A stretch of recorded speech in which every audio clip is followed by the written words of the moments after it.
Media మిత్రులందరికీ నమస్కారం. నిన్న మధ్యాహ్నం 1:40 జరిగిన విషాద సంఘటన ఇంకా దేశ ప్రజలందరి మదిలో అలాగే ఉంది. ఎన్నడూ ఊహించలేదు. ఎక్కడో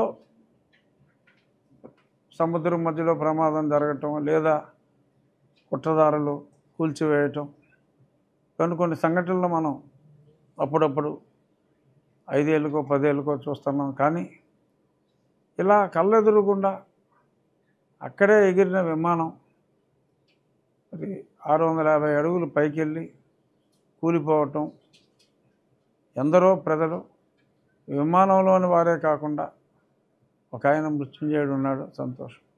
కానీ సుమారు ఒక 80 నుంచి 90 మంది భోంచేస్తున్న వాళ్ళు, హాస్టల్లో ఉన్న వాళ్ళు కూడా మరి సడన్గా ఇలా మృత్యువాత పడటం, ఇది పెను విషాదం.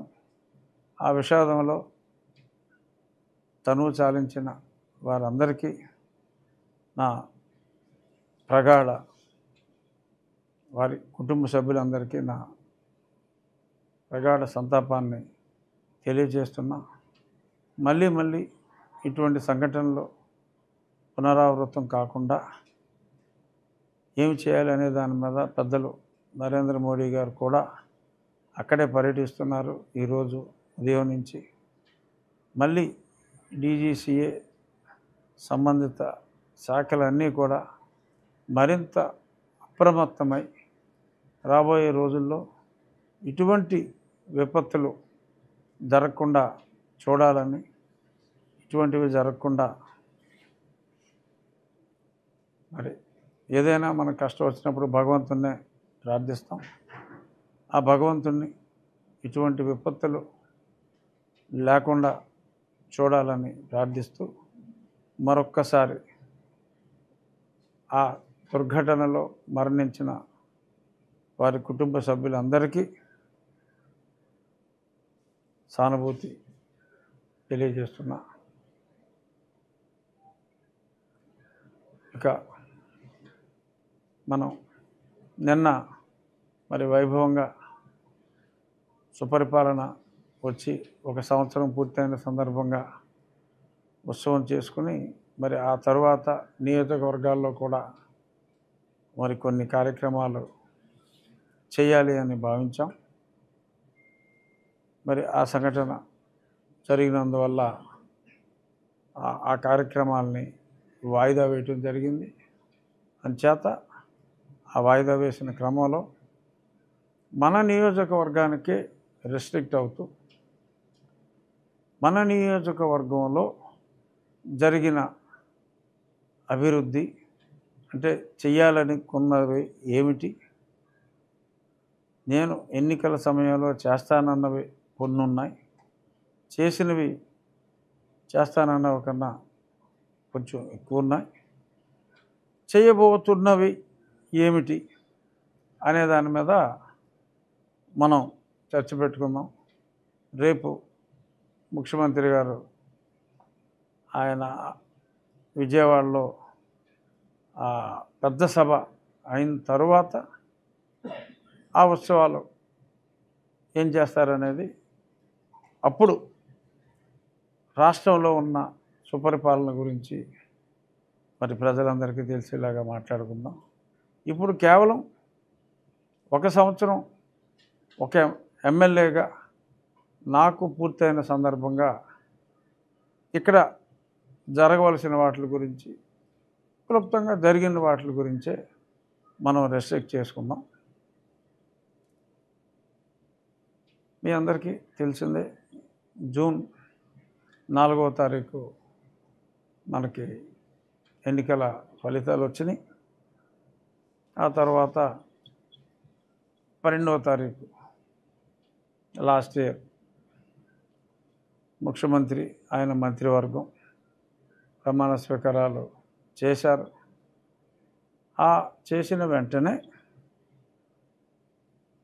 13వ తారీఖు నుంచి నా ప్రణాళిక ఒక ఎమ్మెల్యేగా ఏమి చేయాలి ఈ నియోజకవర్గానికి అనే దాని మీద మరి అసెంబ్లీలో జూన్ 19 అనుకుంటా ఎమ్మెల్యేగా ప్రమాణ స్వీకారం చేసింది. మరి ఆ 13వ తారీఖే నేను అప్పటి కలెక్టర్ సుమిత్ని మీట్ అయ్యి ఆయన ఇంటి దగ్గర ఒక కార్యాచరణ, నేను ఎన్నికల్లో సాగునీరు డ్రైనేజ్ వ్యవస్థ మెరుగుపరుస్తానని చెప్పాను. మరి దీనికి ఎలా చేయాలి, మనం ముందుకెళ్ళాలి, నేను మొదలు పెట్టాలి అంటే మరి ఆయన అప్పుడు ఖజానా ఖాళీ చేయటానికి నిధులు ఏవి లేవండి. బాగా ఇవ్వగలిగితే ఒక 10 లక్షల రూపాయలు ఇవ్వగలమేమో, అంతకు మించి నిధులు ఏమీ లేవు అని చెప్తే ఓకే నో ప్రాబ్లం. అప్పటికప్పుడు ఒక ఆలోచన వచ్చి నేను నాతో పాటు పెద్ద నరసం కూడా వచ్చారు, ఆయన కూడా తీసుకెళ్ళా. ఒక ఆలోచన వచ్చి మీరు ఇవ్వక్కర్లేదు, మీరు కావాలి గవర్నమెంట్ పార్టిసిపేషన్ ఉండాలి అంటే సరే మీరన్నా 10 లక్షలు సపరేట్ అకౌంట్ పెడదాం, నేను నా వంతు కావచ్చు నా స్నేహితుల దగ్గర నుంచి సబ్సిక్వెంట్గా ప్రజలను కూడా ఇన్వాల్వ్ చేసే ప్రయత్నం చేస్తాను. బట్ నేను అన్నమాట ప్రకారం నేను పని చేయవలసిందే ఇది అని చెప్పి అప్పటికప్పుడు ఉండి infrastructure development, drainage and infrastructure అని నేమ్ కూడా కళ్యాణ్ గారు చెప్పినట్టు పార్క్ క్రియేట్ చేద్దాం.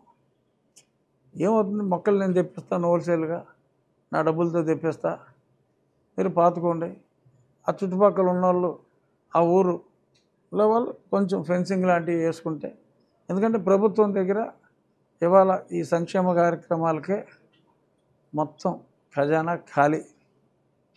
నిన్న ఉన్నదంతా ఊడ్చి అమ్మ వందనానికి, తల్లికి వందనానికి ఇవ్వటం జరిగింది. సో అంచేత మన పరిసరాలను మనం బాగు చేసుకోవాలంటే మనం ప్రభుత్వాల మీద ఆధారపడవలసిన అవసరం ఏమాత్రం లేదు. నీ ఇంట్లో నువ్వు ఎలాగ శుభ్రంగా ఉంచుకుంటున్నావో కొంచెం ఇంటి బయట ఆ శుభ్రత మెయింటైన్ చేయాలి అంటే మనకు కావాల్సింది మెంటల్ శుద్ధి తప్ప పెద్దగా ధనం అవసరం లేదు. పెద్దగా మినిమం అవసరం. ప్రభుత్వ స్థలం ఉంది, మొక్కలు నేను ఇస్తా. నేను మొక్కల కోసం ప్రత్యేకంగా నా స్నేహితుల దగ్గర అదే నా కాన్స్టిట్యున్సీలో గ్రీనరీ అభివృద్ధికి ఒక గ్రీన్ ఫండ్ లేదు, ఉన్నదే ఉంది, ఆ అకౌంట్లోంచో లేకపోతే నేను సపరేట్గానో కొన్ని వేల మొక్కలు, ఎదిగిన మొక్కలు 7 అడుగులు 8 అడుగులు ఉన్నాయి, నేను తెప్పించి కొన్ని కూడల్లో పెడతా. ఈ ఫారెస్ట్ వాళ్ళు ఇచ్చేదాన్ని ఎత్తే చిన్న మొక్కలు ఎత్తారు, మొక్కలు అయిపోయినాయి అంటున్నారు, వాళ్ళు చేసేది లేదు, ఏమీ లేదు. ఓపెన్గా చెప్తున్నా, ఇక్కడ నోట్ ఇద్దాం. ఎప్పుడు మొక్కలు అడిగినా వాళ్ళు ఇచ్చింది లేదు, అయితే పిలకలు ఏదో తీసుకొచ్చేస్తారు. మొన్న అడిగితే ఇక్కడ వెస్ట్ గోదావరిలో సోషల్ ఫారెస్ట్ పెంచడానికి మాకు అసలు స్థలమే లేదు సార్, ఎక్కడి నుంచో తీసుకురావాలి అంటున్నారు. సో అంచేత ఇవన్నీ అయ్యి పని కాదు. కడియంలో బ్రహ్మాండమైన మొక్కలు ఉన్నాయి, అయితే ఒక 20 లక్షలు 10 లక్షలు అవుతుంది, అంతకుమించి అవ్వదు. ఆ మొక్కలు తీసుకొచ్చి ఎక్కడ స్థలం ఉన్నా అక్కడ చిన్న చిన్న పార్కులు, ఊర్లో ముసలాళ్ళు ఉంటారు, వాళ్ళు వెళ్ళి కూర్చుంటారు. అట్ ది సేమ్ టైం మనం సీసీ కెమెరాలు ఇవన్నీ పెట్టేస్తున్నాం. ఎవడైనా అక్కడ ఈవ్ టీజింగ్ లాంటి, లేదు గంజాయిలు తాగడానికి, లేదు తాగేసి సీసాలు ఎసరటానికి వీళ్ళందరూ దొరికేస్తారు, టక్కుని దొరికేస్తారు కెమెరాల్లో, ఎక్కడికి వెళ్ళలేరు.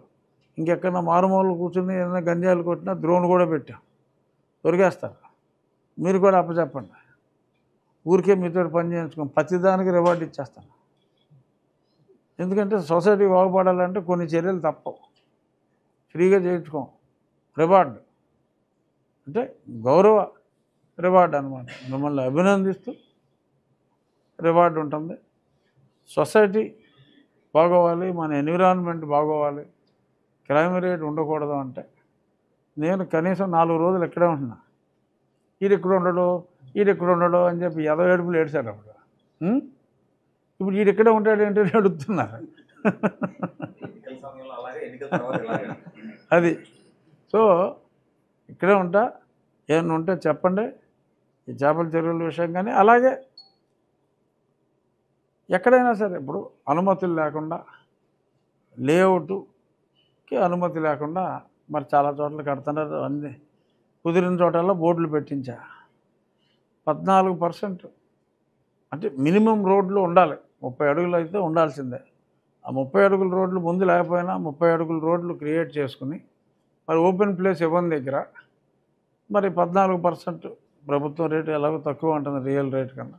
ఆ 14% కడితే డెఫినెట్గా ఆ ఇళ్ళకి అనుమతి ఇచ్చి ఆ కాలనీలు అభివృద్ధి చెందేలాగా. ఎందుకంటే వాళ్ళకి 2,90,000 హౌస్ శాంక్షన్ చేయొచ్చు. కానీ ఆ లేఅవుట్లో ఆ మినిమం 30 అడుగులు లేకుండా ఇస్తే అవి మురికి వాళ్ళలాగా తయారవుతాయి. తర్వాత రోడ్డు పక్కన ఒక డ్రైన్ వేయాలన్నా ఏం వేయాలన్నా 30 అడుగులు ఉండాలి. సో ఈ ప్రమాణాలని పాటించే విధంగా ఉంటే సో 14% వాళ్ళు కడితే డెఫినెట్గా ఆ కాలనీలు కూడా చాలా వినతులు వస్తున్నాయి. అవన్నీ కూడా కన్సిడర్ చేసి క్లీన్గా ఉండాలి అంటే మన ప్రవృత్తిలో మార్పు రావాలి. ఇప్పుడు మీరు నా ఆఫీస్ చూశారు, ఎక్కడైనా చెత్త ఉంటే కన్సర్న్ నేను వాయిన్ చేస్తాను. ఎక్కడ చూసినా సరే క్లీన్గా ఉంటుంది. నా ఇల్లు ఎలా ఉంటుందో, నా ఆఫీస్ ఎలా ఉంటుందో అత్యాశ అనుకోవచ్చు, నా నియోజకవర్గం అలా ఉండాలి అనేది నా కోరిక.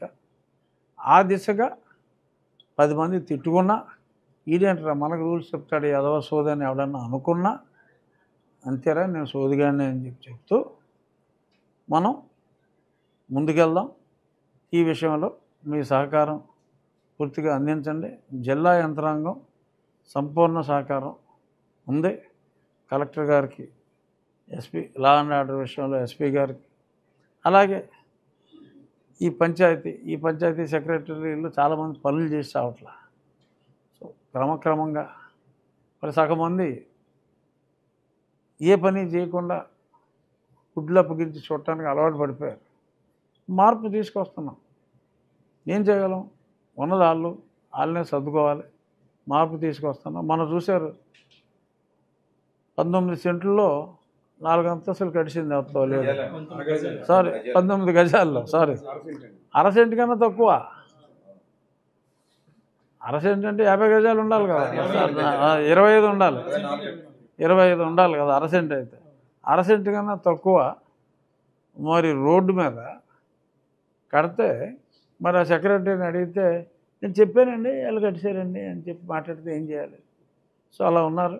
ఆ వ్యవస్థను కూడా సరిచేయాలి. కలెక్టర్ గారికి కూడా చెప్పడం జరిగింది. సో జిల్లా యంత్రాంగం సంపూర్ణ సహకారం ఉంది. మెజారిటీ ప్రజలు కూడా ముందుకొచ్చి మన ఊరు మనం బాగు చేసుకోవాలి అని చెప్తున్నారు. సో ఇదే సహకారంతో రాబోయే 6 నెలల్లో ఇప్పుడు ఏదైతే ప్రారంభించామో అవన్నీ కూడా ఒక షేప్కి తీసుకొచ్చేస్తా. ఈ 6 నెలల తర్వాత ఇంకా ఏం చేస్తే బాగుంటుంది? Kilometre walking track. ఇది కాక ఎక్కడైనా మీరు కూడా ఐడెంటిఫై చేయండి. ఒక 5-6 సెంట్లు స్థలం ఎక్కడైనా ఊరు మధ్యలో ఉంది, అది ప్రభుత్వం స్థలం, ఆక్రమణకు గురయ్యే అవకాశం ఉంది. ఇటువంటి ఏమున్నా కూడా అక్కడ కళ్యాణ్ గారు చెప్పినట్టు పార్క్ క్రియేట్ చేద్దాం. ఏమవుతుంది? మొక్కలు నేను తెప్పిస్తాను హోల్సేల్గా, నా డబ్బులతో తెప్పిస్తా, మీరు పాతుకోండి. ఆ చుట్టుపక్కల ఉన్న వాళ్ళు ఆ ఊరులో వాళ్ళు కొంచెం ఫెన్సింగ్ లాంటివి వేసుకుంటే, ఎందుకంటే ప్రభుత్వం దగ్గర ఇవాళ ఈ సంక్షేమ కార్యక్రమాలకే మొత్తం ఖజానా ఖాళీ. నిన్న ఉన్నదంతా ఊడ్చి అమ్మ వందనానికి, తల్లికి వందనానికి ఇవ్వటం జరిగింది. సో అంచేత మన పరిసరాలను మనం బాగు చేసుకోవాలంటే మనం ప్రభుత్వాల మీద ఆధారపడవలసిన అవసరం ఏమాత్రం లేదు. నీ ఇంట్లో నువ్వు ఎలాగ శుభ్రంగా ఉంచుకుంటున్నావో కొంచెం ఇంటి బయట ఆ శుభ్రత మెయింటైన్ చేయాలి అంటే మనకు కావాల్సింది మెంటల్ శుద్ధి తప్ప పెద్దగా ధనం అవసరం లేదు. పెద్దగా మినిమం అవసరం. ప్రభుత్వ స్థలం ఉంది, మొక్కలు నేను ఇస్తా, నేను మొక్కల కోసం ప్రత్యేకంగా నా స్నేహితుల దగ్గర నా కాన్స్టిట్యున్సీలో గ్రీనరీ అభివృద్ధికి ఒక గ్రీన్ ఫండ్ లేదు, ఉన్నదే ఉంది. ఆ అకౌంట్లోంచో లేకపోతే నేను సపరేట్గాను కొన్ని వేల మొక్కలు, ఎదిగిన మొక్కలు 7 అడుగులు 8 అడుగులు ఉన్నాయి, నేను తెప్పించి కొన్ని కూడల్లో పెడతా. ఈ ఫారెస్ట్ వాళ్ళు ఇచ్చేదాన్ని అయితే చిన్న మొక్కలు ఇస్తారు, మొక్కలు అయిపోయినాయి అంటున్నారు. వాళ్ళు చేసేది లేదు, ఏమీ లేదు. ఓపెన్గా చెప్తున్నాను, ఇక్కడ నోట్ ఇద్దాం. ఎప్పుడు మొక్కలు అడిగినా వాళ్ళు ఇచ్చింది లేదు, అయితే పిలకలు తీసుకొచ్చేస్తాను. మొన్న అడిగితే ఇక్కడ వెస్ట్ గోదావరిలో సోషల్ ఫారెస్ట్ పెంచడానికి మాకు అసలు స్థలం లేదు సార్, ఎక్కడి నుంచో తీసుకురావాలి అంటున్నారు. సో అంచేది ఇవన్నీ అయ్యే పని కాదు. కడియంలో బ్రహ్మాండమైన మొక్కలు ఉన్నాయి, అయితే ఒక 20 లక్షలు 10 లక్షలు అవుతుంది అతని నుంచి చదవదు. ఆ మొక్కలు తీసుకొచ్చి ఎక్కడ స్థలం ఉన్నా అక్కడ చిన్న చిన్న పార్కులు, ఊర్లో ముసలాళ్ళు ఉంటారు, వాళ్ళు వెళ్ళి కూర్చుంటారు. అట్ ది సేమ్ టైం మనం సీసీ కెమెరాలు ఇవన్నీ పెట్టేస్తున్నాం.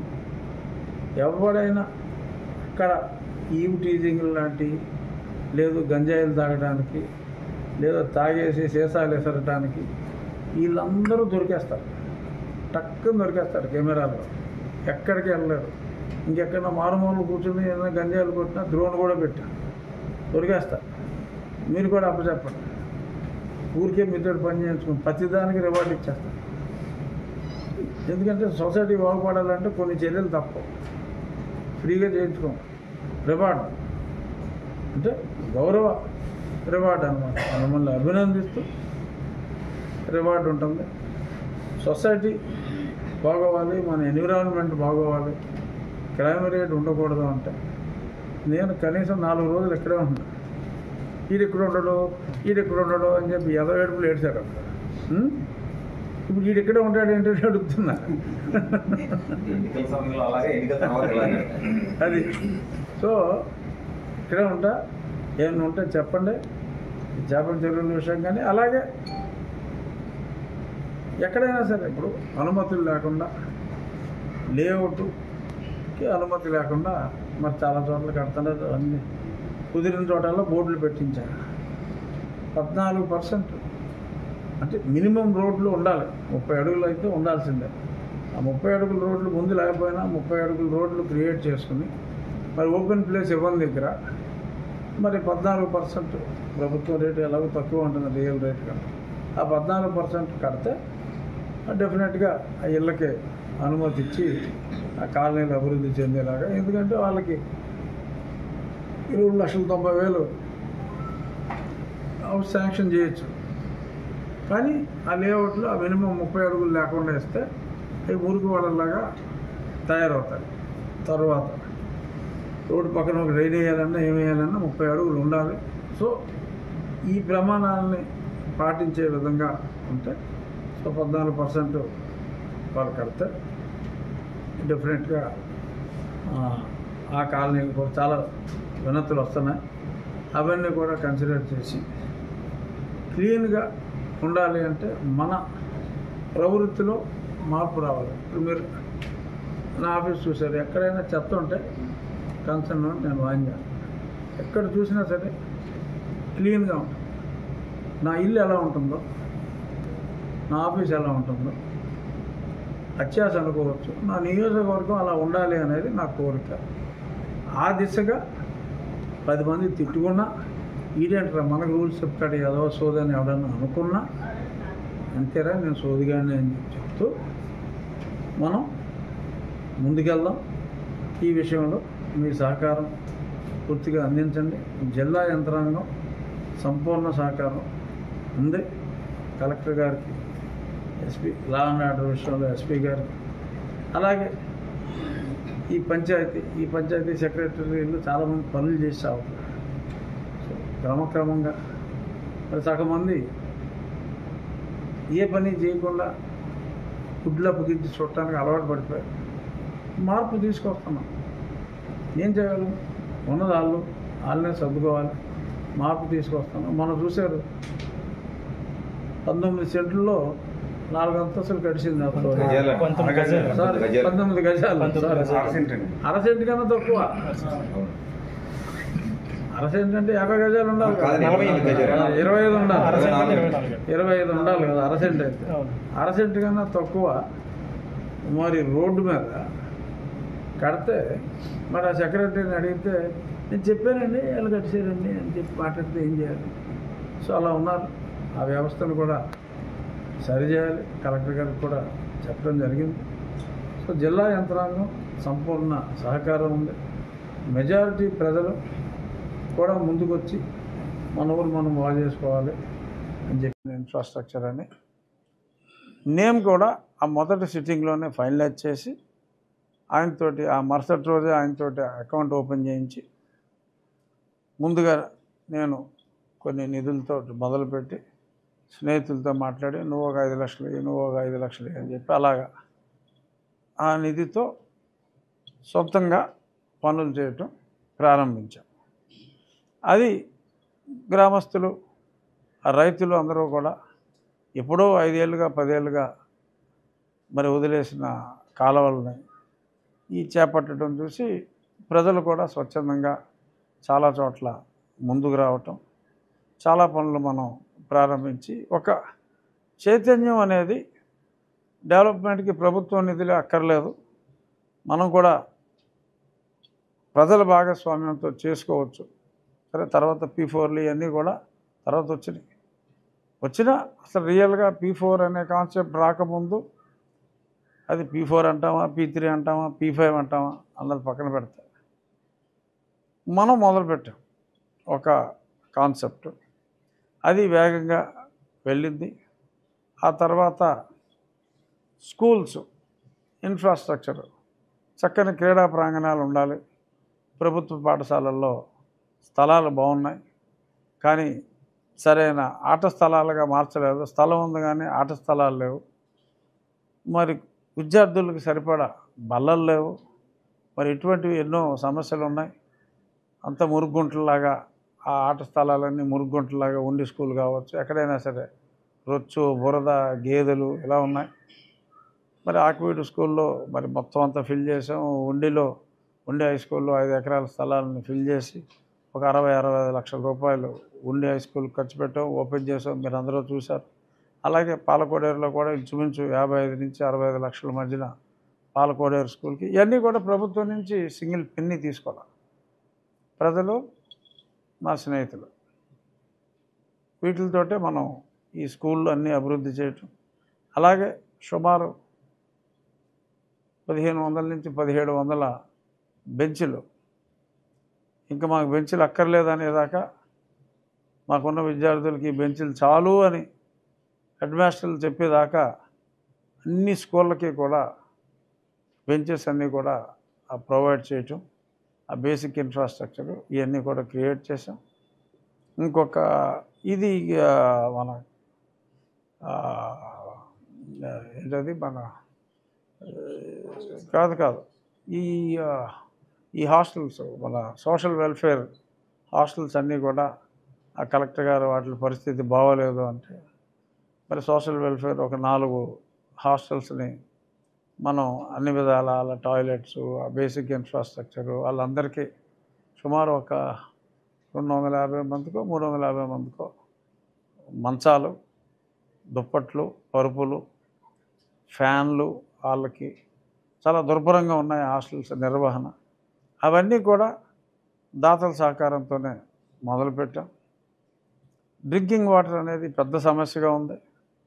మరి ఎవరో కూడా ఊహించలే డ్రింకింగ్ వాటర్ సమస్యకి ఇంత త్వరితంగా పరిష్కారం దొరుకుతుందని. మరి ప్రభుత్వం ఒక 18 మైక్రో ఫిల్టర్స్ శాంక్షన్ చేస్తే కెనరా బ్యాంక్ ద్వారా మనం ఒక 25, మళ్ళీ నా స్నేహితుల ద్వారా ఇంకొక క్లోజ్ టు ఆల్మోస్ట్ ఒక 15, ఎంపీ లాట్స్లో ఒక 4 పెట్టాం. అది కూడా ఒకటి మళ్ళీ దాతల నుంచే లాస్ట్ వీక్ క్లియర్ చేసాం. 3 అంటే 3 పెండింగ్లో ఉంటాయి.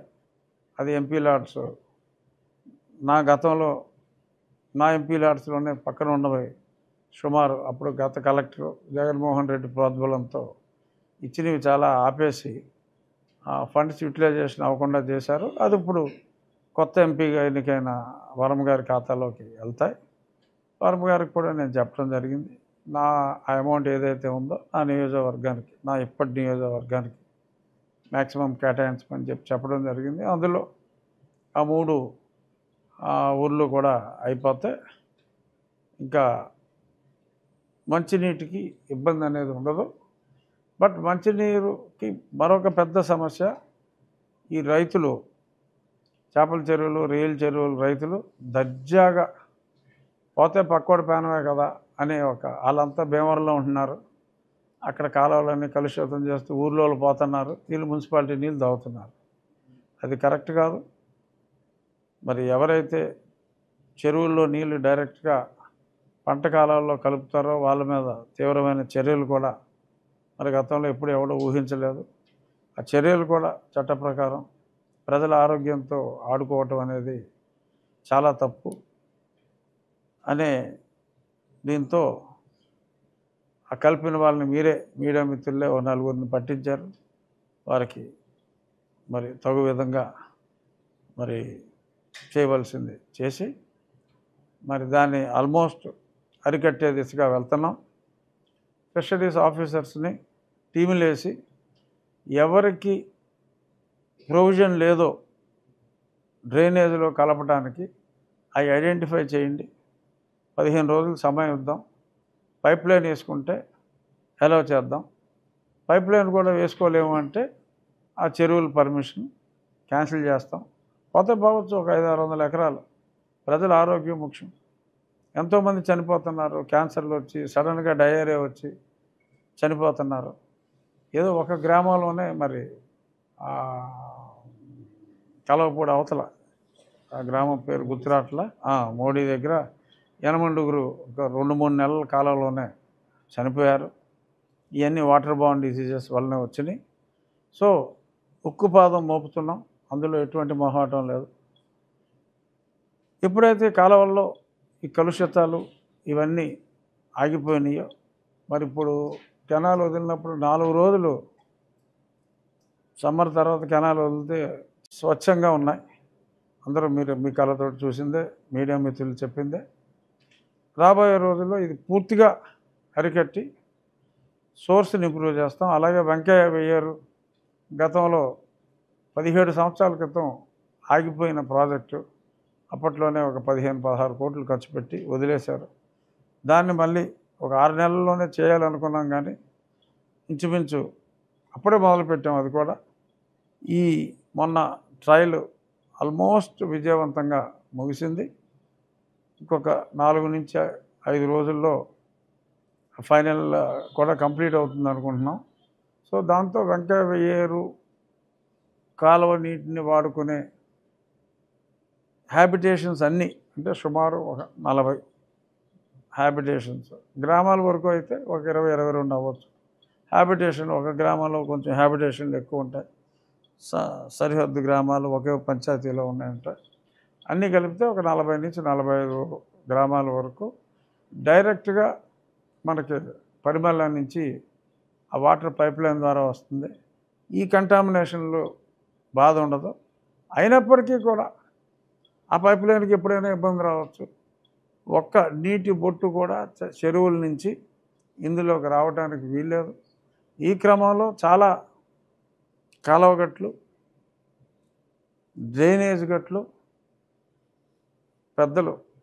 పెద్దలంటే పనికిమాలిన పెద్దలు, ఈ చేపల చెరువుల వాళ్ళు, రైలు చెరువుల వాళ్ళు ఆక్రమించుకున్నారు. వాళ్ళ సొంత భూముల్లాగా గట్ల మీద గొడవలు కట్టుకున్నారు. గట్ల మీద ట్రాన్స్ఫార్మర్లు వేశారు. వాళ్ళు గట్ల మీద గొడవలు కట్టుకుంటే నాకేంటి నష్టం అని చెప్పి అనుమానం మీకు రావచ్చు, ప్రజలకు రావచ్చు. నేను నివృత్తి చేసేది ఏంటంటే కాలువ రిపేర్ చేయాలన్నా, డ్రైనేజ్ రిపేర్ చేయాలన్నా ఆ గట్టు మీద నుంచి బుల్డోజర్ ఆర్ పొక్లైనర్ మూమెంట్ ఉండాలి. ఎప్పుడో కాటన్ దొర గారు మినిమం 20 అడుగులు, చాలా చోట్ల 30 అడుగులు కాలువ గట్ల పక్కన ఇటువంటి ఎక్విప్మెంట్ లేని రోజుల్లోనే ఆయన దాన్ని వదలటం జరిగింది.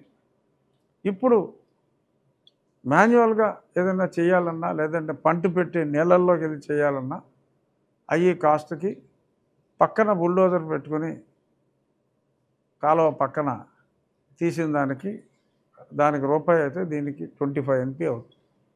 ఇది ప్రజల సొమ్ము. ఎవడ పడతాడు ఆక్రమించు దొబ్బి ప్రజల సొమ్ముని ఖర్చు పెట్టాలంటే ప్రభుత్వం దగ్గర డబ్బులు లేవు, అంతంత మాత్రంగా నిధులేస్తున్నారు. సో ఈ ప్రభుత్వం దగ్గర డబ్బులు లేవు, రైతు చేసుకోవాలి అంటే అతనికి మోయలాని భారం కాకూడదు. ఆడేళ్ళతో ఆడకన్నే పొడుచుకుంటున్నాడు. ఈడు ఆక్రమించాడు నాడు, సుబ్బరాజు ఆక్రమించాడని వెంకటరాజు ఆక్రమించాడని రామరాజు ఆక్రమించాడని చెప్పి ఇంకో కోటేశ్వరరావు, అది ఇంకో వెంకటేశ్వరరావు, ఇంకో తోటనాయుడు గారు, ఇంకో నాయుడు గారు ఆక్రమించుకుంటున్నారు. ఎవరికి కూడా రిపేర్ చేసుకోవటానికి వీలు లేకుండా అయిపోయింది. సో రాజు లేదు, రెడ్డి లేదు, కమ్మ లేదు, నాయుడు లేదు,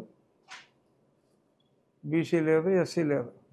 ఎవడు ఆక్రమిస్తే అవన్నీ కూడా తీసేస్తున్నాం. కొద్దిమంది ఆహాకారాలు చేస్తే చేసుకుంటారు, అవన్నీ కూడా తీసేస్తున్నాం. మీరు ప్రత్యక్షంగా చూస్తున్నారు. మొన్న రుద్రాకోడి దగ్గర కూడా మనం చూసాం, 91లో రిపేర్ చేశారు. అది ఎవడకాడు అక్కడ పోయినా పర్లా, చెత్త అంతా తీసుకెళ్ళి ఆ ప్లాస్టిక్లు తీసుకొచ్చి అందులో వేస్తున్నారు. ఈ పంచాయతీ వాళ్ళు కూడా, ఆ సెక్రటరీలు కూడా చాలా దరిద్రంగా నీచంగా బిహేవ్ చేస్తున్నారు. ఈ పంచాయతీ వాడు తీసుకెళ్ళి ఆ కాలువ కట్టినేసేస్తున్నాడు. ఆడే ఆ పంచాయతీ సెక్రటరీలు, ఈ పంచాయతీ ఈ రాజు వ్యవస్థ కూడా నిర్వీర్యం అయిపోయింది. అతి దరిద్రంగా ఒక మురికి కోపంగా మార్చారు.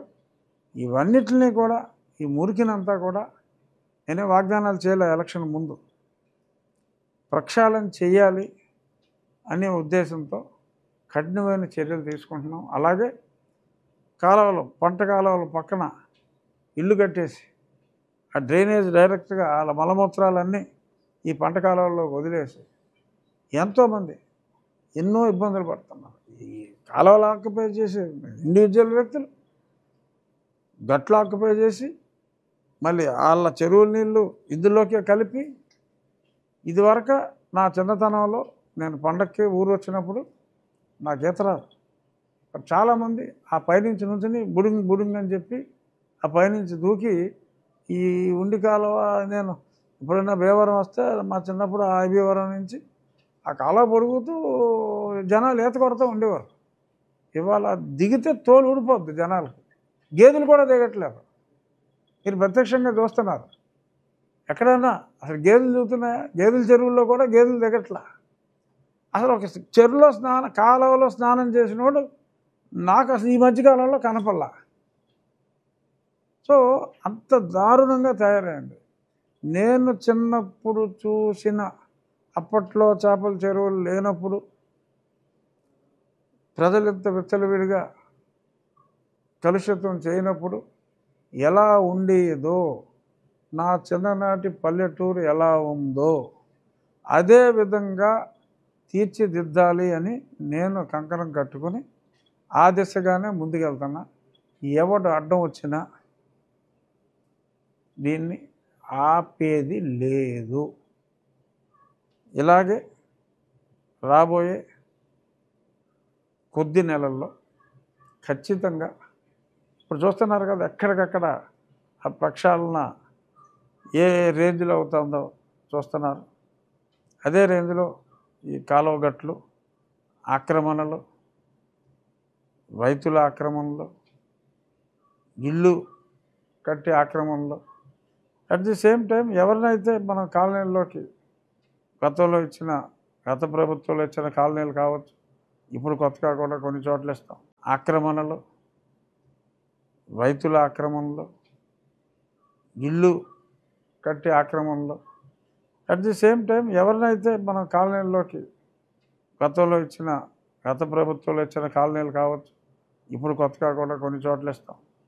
ఇల్లు తీసిన వాళ్ళందరికీ కూడా ఇప్పుడు అక్కడ తాళకోడు ఉంది. తాళకోడు మొన్న వాటర్ ప్లాంట్ మొదలుపెట్టాం. 5 కోట్లతో శాంక్షన్ చేయించాం.